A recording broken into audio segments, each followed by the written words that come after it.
I personally love that use or terminology for robotic process automation because that's really what it is. It is a worker, right, that you would like hire to do tasks at your organization, and they're just digital, right? Like they have their own laptop, if you will. I mean, it's a virtual machine, but they have their own kind of workstation with their own tasks and schedule that they need to, complete things with Well, happy Thursday, everybody. It's a Thursday today. We're back with AI Got This. And today we're going to talk a little bit about robotic process automation. We've got lots of names for this at Armanino. We call it RPA, digital worker, and robotic process automation. So our guests today are Lauren Renninger and Amy Julian, and some experts in robotic process automation and just process overall. So welcome to the show. Say hi. Thanks, Carmel. Excited Yeah. to be here. Yeah. Maybe you guys can introduce yourselves just a little bit. Talk a little bit about what you do. here. Sounds good. I'm Amy Julian. I'm a partner with Carmel on Armanino's strategy and transformation team. So I'm definitely more of the process expert. I let Carmel and Lauren do all of the hard work on how RPA gets developed. But if you need process simplification, that's where I come in. Okay. Lauren? I'm Lauren Renninger. I am a senior manager on our strategy and transformation team at Armanino. I've been with the firm for almost 4 years now, and have been focused on figuring out how to solve our clients' problems with technology. And automation and AI is definitely one of those. So excited to dive in more. So when you guys first started working here, did you think that you were going to, hey, we're going to have a big focus on robotic process automation, and we're going to be putting in digital bots, name number 4 for robotic process automation, digital bots, into our clients' environments? Is that something you were like, man, I can't wait to jump in and start designing robotic process automation? Like, Lauren, like when you came on, is that what you thought you were going to be doing with us? Absolutely not. To be fair, I'm not sure that I had any clue what I was getting myself into, but when I first started was when I think we built the first proof of concept. And it was all around like fund reconciliation and AP aging were the two proof of concepts that we built. And I was doing everything in my power to understand what the heck this technology was and what we were doing and how did we get there. When you're like introduced, right? Like I went from being a product manager at an e-commerce startup, and next thing I know, I'm like trying to figure out how to replicate desktop actions with software. So long story short, no, not what I was expecting to be doing, but fell into it and love it nonetheless. So maybe talk a little bit, Lauren, about, just because you brought it up, so when you first did the first one, like how did you determine what you were going to use robotic process automation for? And then like what helped you decide, okay, here's how we're going to use this, and this was the right tool to plug in for that solution? Like, how did you come to that? That's a good question. I think it was a repetitive task, right? And it was something that we could put rules or some sort of fencing around, right? If you want to think about it in that way, like we could say, okay, 10% of this expense needs to go towards this entity, right? And have some sort of allocation basis that we were working off of. So it was repetitive, rules-based. It was something that was high volume. Like it was something that they were doing a lot of transactions back and forth every month, and right, so replicating like data entry, copying and pasting, routine calculations, that type of thing. So yeah, I think those are the big ones, right? High volume, repetitive, and rules based. Yeah, very cool. Amy, so when you hear that and you think about the work that you do, and I guess the other thing for me is we came up with all these names, right? Digital worker and things that don't say bot and RPA, because the clients we work with are like, oh, that's the minority report. I'm gonna have to take my eyes out and get new eyes. Like Terminator's coming to get me. You say robotic process automation, and everybody immediately thinks Terminator. So as you sort of look at how you talk to your clients about this, like what does that look like for you when you're thinking about that process stuff? Yeah, so a couple of things I think are good to just share with the general thoughts on, right? So first of all, some level of automation has been around for a long time. I mean, back when I started, I was learning how to write macros in Excel. Those still Yay. exist. And you can do some crazy stuff with Excel macros, right? Like I've seen it, basically be the precursor to what we know now as robotic process automation.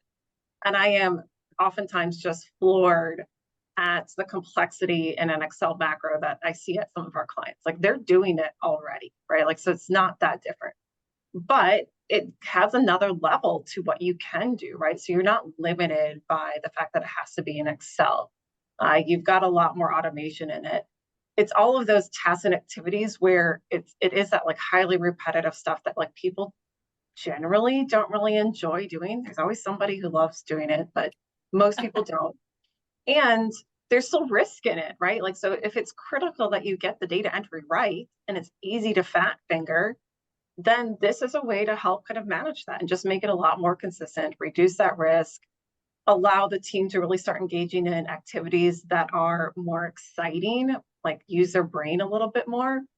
And I mean, honestly, most of the robotic process automation we do is a fraction of people's time, or it's a fraction of a couple's people time. And so it's not like we're replacing a whole organization.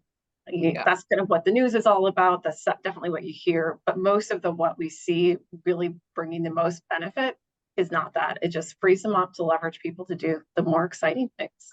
Yeah, that's interesting. I was at a conference this last week, and we were talking about robotic process automation with a group of people, and bank reconciliations was one of the topics. And the guy actually said to me, I love doing my bank reconciliations. And I went, Somebody really, always dude? does. Somebody like, always well, does. Yeah. he goes, well, maybe I don't love collecting all the information. I'm like, there you go. There's one point. Yeah. But people do like finding the end, right? Like, and Yeah. one of the other things I talk about just to level set with clients when we are talking about this as an opportunity is that it's not magic. It's not going to solve 100% of the use cases. It's not going to solve 100% of issues. You're still going to need somebody to go in and say, what, like, this doesn't make any sense. Like, it's going to spit something out. Somebody's going to have to go do it. And that's usually when I hear people say, like, they like a bank reconciliation. It's that troubleshooting at the end. Like, well, this doesn't look right. Let me go figure that out. That's usually what's most interesting. Yeah, I completely agree. And I think, one of the things we talked about in our last session was the generative AI and how it will write things for you and whatever. And the key there is that you still get to have input and oversight and edit, email replies or PowerPoints, whatever, in that process. Same thing in the robotic process automation piece, right? We can still route any of that stuff for approval or review, and you can still make tweaks and edit before you get something to the end state where it's posting or whatever. Okay. Yeah, good stuff there. So when I say digital worker to you guys, like why did we come up with that name? I know, but I'd love to hear your opinion on it. So maybe talk a little bit about like what is it about the digital worker as we think about it that really sort of helps folks resonate with what we're trying to do? Yeah. I personally love that use or terminology for robotic process automation because that's really what it is. It is a worker, right, that you would like hire to do tasks at your organization, and they're just digital, right? Like they have their own laptop, if you will. I mean, it's a virtual machine, but they have their own kind of workstation with their own tasks and schedule that they need to, complete things within. And like a lot of our clients have gone so far to like name their digital workers, and then it just becomes another member of the team, right? That you can refer to. And it's like, oh, well, Fabio did X, Y, and Z for me today. And it takes a lot of like the scariness out of the equation, right? And So that's my favorite part of any implementation project, is when we get to talk about names for our clients' digital workers. It gets really creative and very fun, and they're often acronyms for other things that make sense within their organization. But yeah. Tell me if this is not entirely true from like the technical people, but you still have to have somebody tell it what to do, right? Like, hey, here's the logic that you need to do. And then it's going to tell you, hey, this doesn't make sense to me because it's not that smart, right? It only knows what you told it. And so there's almost like that dialogue that mimics, like, hey, somebody I'm working with finds something and they're going to come over to my desk and be like, hey, what's going on with this? I don't get it. Help me solve this. And so I think that there's a very personal element to like how you interact with it. So true. I love that. I love that. I also think, and Amy, you mentioned this earlier, right? So we're not trying to replace teams with digital workers. We're actually trying to augment existing teams that are struggling to keep up with the pace of what is happening, and or the fact that, we've got 12,000 people every day leaving the workforce due to retirement or other other things, and not that many entering the workforce doing that. And I mean, probably 20 years ago, and this is still happening today, right? We do a lot of outsource work where we offload some of the thinking work to folks either in a different, a consultant, or, we do something with folks that are in a different country, in a different time zone, so that we can get those efficiencies. And I think the digital worker side of that is just another way to augment that. And, globally, the phenomenon in terms of the demographic drought of, new hires, that's a global phenomenon. This isn't just happening in the US, right? So I think as we look at how we staff our workforce going forward, I think the digital worker is really a key element in how we continue to keep up with the pace of change, and B, the pace of the work that still has to continue to happen while we're going through the change. And if you think about that, the digital worker is the thing that stays stable in that whole scenario, right? Where the people can adapt and learn and move with the change. And part of their change is, like you said, then managing and interacting with that digital worker in a different way. So when you look at, if you think about the introduction of a digital worker into your workforce, like, what do you guys think the feeling is of the rest of the team? Like, okay, now they got to go learn it.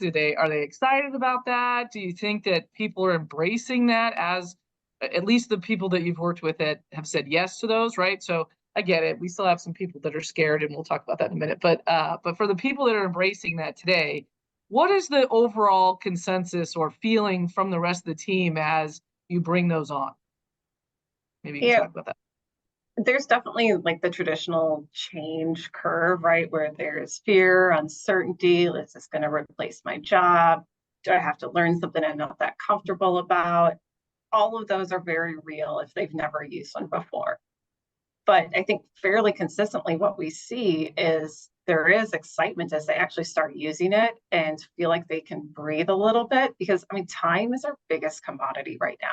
And you're kind of saying the same thing, Carmel, right? Like, how can I get back an hour, 2 hours of my day because I have more stuff that I need to get done?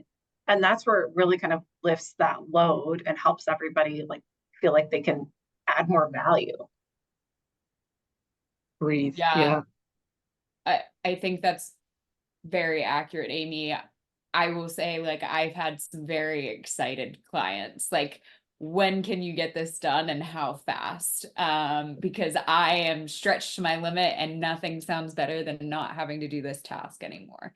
And so, yeah, I think that there is a general change curve, but that's part of our role, right? Is to help our clients get past that and get to that excited phase, right? Some people reach it really quickly, some there's a little bit more of a curve, but most of them, it's like, oh my gosh, I've never been happier. How many more can we implement tomorrow, right? And there's a level of excitement. And I think that comes when you get into the testing phase and they get to see it in action, and it's something that they can have a visual representation of and see the output.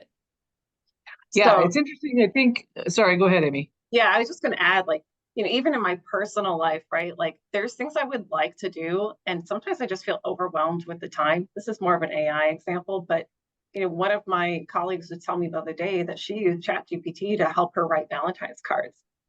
And like everybody's kind of like, well, does that still feel like your value? She's like, well, I still had to write all of the prompts and I wouldn't have done it otherwise. So I Yeah. still feel like it was a really good outcome, right? And I think a lot of what we see with RPA in the workplace is similar. I still had to go think through what that process needs to be, how to best manage it, how to program it.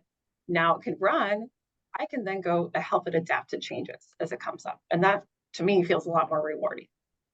Yeah, I agree with you. And I think the other thing is that I think what we're starting to see too is as people start adopting like robotic process automation as a great place to start, they'll do one or two and then they see that, I can find like 5 or 6 more of these that I can go start playing with, right? And then maybe to your point, maybe then I'm also looking at if I wasn't trying ChatGPT or Gemini or one of the being AI, it doesn't matter which one it is. If I wasn't playing with a large language model before, maybe that's something I start doing. But it is funny. I was again the same conference this week. A guy came up to me after my session and he was like, "I've never even logged into ChatGPT," and he starts telling me about this. He's got to go to his son's wedding and he has to write a speech. And I'm like, "Why don't you use ChatGPT to help you write the speech?" And he was like, "What? What are you talking about?" And I'm like, "That would be great. You can tell it that you want to be sensitive and funny and have a few jokes." He's like, "I'm totally doing that." So we'll see. I expect an email from him in next week to tell me how it goes. For somebody who like that's hard for, it takes away a little bit of the anxiety. Like now you've got a starting point 100%. and you can still do the rest of it yourself. Yeah, exactly. Well, and I think the robotic process automation stuff for the digital worker also sort of does that for folks too, right? So to your point, you're the smart one who came up with the business process. Now we're just going to automate it for you, but you still get to do the checks and balances to make sure that it's still working right and everybody gets, the approval process and how it's getting into the system is there. And then when you make changes, you get to then decide, okay, how am I going to train the model to, be a little bit more or absorb the change, right? Instead of other things. Okay, awesome. All right, so we have about 5 minutes left. Any sort of parting words or advice for people that are starting to think about how do I get into this? What is the best course of action? How do I start this? How do I get going? Definitely, it's okay to start small. Find something that is highly repetitive. People really don't actually like doing, even if they say they do. But those small wins could help you gain that confidence. And then, Lauren, I think what you were saying is once they see it start to work, all of a sudden the floodgates open. So if you haven't already started that, that's just find that first quick win, start that journey somewhere, don't get overwhelmed, and go from there. Start building. It doesn't have to be this massive, super complex process at the beginning. Nice. Yeah, echoing a similar sentiment there, Amy. I think that the biggest benefit of robotic process automation is that it is often used when you're looking for a quicker implementation, right? It's not this massive strategy for artificial intelligence within your organization that you have to slowly but surely chip away at. It can be a quick win that people can start to see and feel the impact and the difference of sooner rather than later, right? And so I think the massive benefit and what I try to encourage our clients to do is like start small and let's continue to stack processes on top of that, right? And we can keep going as long as you have more processes that you want to be automated, right? We don't have to stop at one or two. And that's the cool thing about RPA, right? If you think about the software that we're utilizing to develop and implement those processes, it's a digital worker that has 24 hours a day, 7 days a week, 365 days a year. It doesn't even need a coffee break, right? Or vacation or PTO or whatever it is.